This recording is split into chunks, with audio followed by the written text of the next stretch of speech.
বৈশাখী যে 19টা পৌষের বৃষ্টি রোদ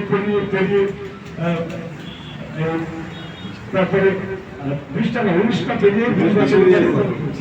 এবং 19টা বসন্তকে মানুষের কথা বলুন এবং বস্তুনিষ্ঠতার সাথে বলুন, নিরপেক্ষতার সাথে বলুন, আন্তরিকতার সাথে বলুন, দল নিরপেক্ষ বলুন, এই আশাবাদ ব্যক্ত করে আবার কিংবা গণমাধ্যমের মধ্যে ভরিয়ে দেওয়া হয় তাহলে আমি সংশোধন হওয়ার চেষ্টা করব। আর আমি যদি ভুলের মধ্যেই থাকি, আমাকে কেউ যদি সংশোধন না করে দেয় তাহলে কিন্তু সেই ভুলের মধ্যে থাকবো, সেই অন্যায়ের মধ্যে থাকবো।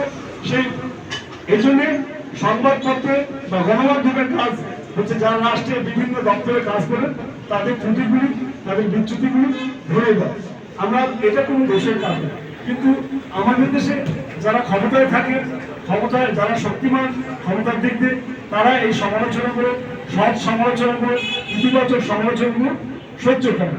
এটা তারা নিষ্ঠুর হাতে দমন করার চেষ্টা করে, নানা নিবর্তনের মূলক ব্যবস্থা গ্রহণ করে। এই জায়গা থেকে সরে আসতে না হলে আমাদের যে স্বপ্ন যে আমরা বিভিন্ন সংগ্রামের মধ্যে দিয়ে, মুক্তিযুদ্ধের মধ্যে দিয়ে, গণতান্ত্রিক আন্দোলনের মধ্যে দিয়ে কিংবা জুলাই বিপ্লবের মধ্যে দিয়ে আমাদের মধ্যে যে জন আকাঙ্ক্ষা জাগ্রত হয়েছে, নতুন বাংলাদেশ গড়ার